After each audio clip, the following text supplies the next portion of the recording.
राज्य निर्वाचन आयोग की कार्यशैली पर उठते सवाल और सरकार की खामोशी के बीच गढ़चिरौली से एक तीव्र और तेजस्वी विरोध की तस्वीर सामने आई है।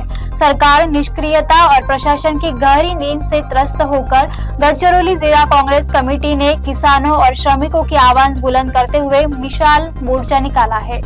जब सरकार कोप जाती है, जब प्रशासन नींद में होता है, तब सड़कों पर उतरती है वो आवाज जो होती है किसानों की, श्रमिकों की, आम जनता की। गढ़चिरौली में जली मशाल और उठा विरोध का तूफान। राज्य निर्वाचन आयोग की संदिग्ध कार्य प्रणाली और सत्ता की चुप्पी के खिलाफ गढ़चिरौली जिला कांग्रेस कमेटी ने निकाला भव्य मशाल मोर्चा। यह सिर्फ विरोध नहीं, ये चेतावनी है उस तंत्र को जो लोकतंत्र को हिला देने की सोच रखता है। भूमिपुत्र, बेरोजगार आणि एकूणच ज्या निवडणुका झाल्या त्या सगळ्या 8-10 विषयाला घेऊन आम्ही आज काँग्रेसतर्फे मोर्चा आणि पदयात्रा काढली गेली। यामध्ये मुख्य करून शेतकऱ्यांच्या कर्जमुक्तीचा विषय होता। शेतकऱ्यांच्या कर्जमुक्तीची घोषणा केली गेली, जाहीरनाम्यामध्ये प्रसिद्ध सांगितलं, छाती फाटेपर्यंत आणि गळा कोरडापर्यंत ओरडलेत आम्ही कर्जमुक्ती देतो म्हणून। मग सरकार का गुंजाव केलाय? बोनस नाही 8 महिन्यापासून धानाचा बोनस जाहीर केला, पण अजूनही 8-9 महिने झालेत बोनस मिळत नाही, कर्जमाफीचा पत्ता नाही। त्या शेतकऱ्यांना अद्यापही पीक कर्ज मिळत नाही मागची थकबाकी म्हणून, त्यांनी शेती कशी करायची? आणि अजूनही रब्बी पिकांचं जे नुकसान झालं अवेळी पावसामुळे, अवकाळी पावसामुळे आणि गारपिटीमुळे, त्या धान उत्पादक शेतकऱ्यांना किंवा भाजीपाला शेतकऱ्यांना अद्याप त्यांचा सर्व्हे होऊन प्रस्ताव सुद्धा सरकारकडे गेला नाही।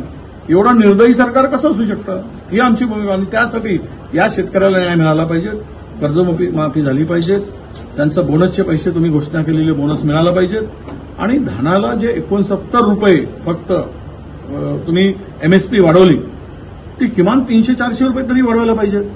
काय होणार आहे 69 रुपयांनी? महागाई वाढते, त्या दरामध्ये ज्या पद्धतीनं वाढते त्याला धरून जे काही आता पेस्टिसाइडचे दर वाढलेत, खतांचे दर वाढलेत, मजुरी वाढली आणि हे सगळ्या गोष्टी वाढल्यानंतर डिझेलचे दर वाढले, तुम्ही 69 रुपये त्यांच्या तोंडाला का पानं पुसता? शेतकऱ्यांच्या का फसवणूक करताय? हा आमचा प्रश्न होता।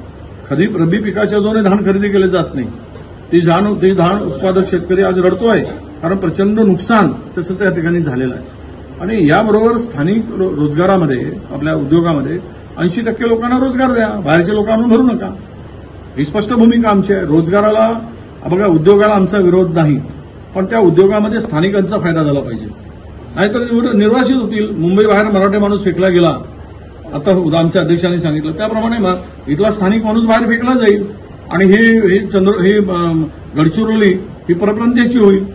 मग इथला स्थानिक जो काही संस्कृती आहे, संस्कार आहे, इथला माणूस आहे, त्याच्यावर त्याचा जो हक्क आहे तो डावलण्याचं पाप होईल। त्यामुळे त्या ठिकाणी कुठल्याही उद्योगात 80% कंपल्सरी भरा आणि आणि त्या माणसाला काम द्या, ही त्यामागची भूमिका आहे। आणि शेतकऱ्याला शेतजमिनी घेत असताना त्याची नोकरी आणि तरी त्याला योग्य मोबदला। अब जनता जाग चुकी है, मशालें जल चुके हैं और परिवर्तन की आहट तेज हो गई है।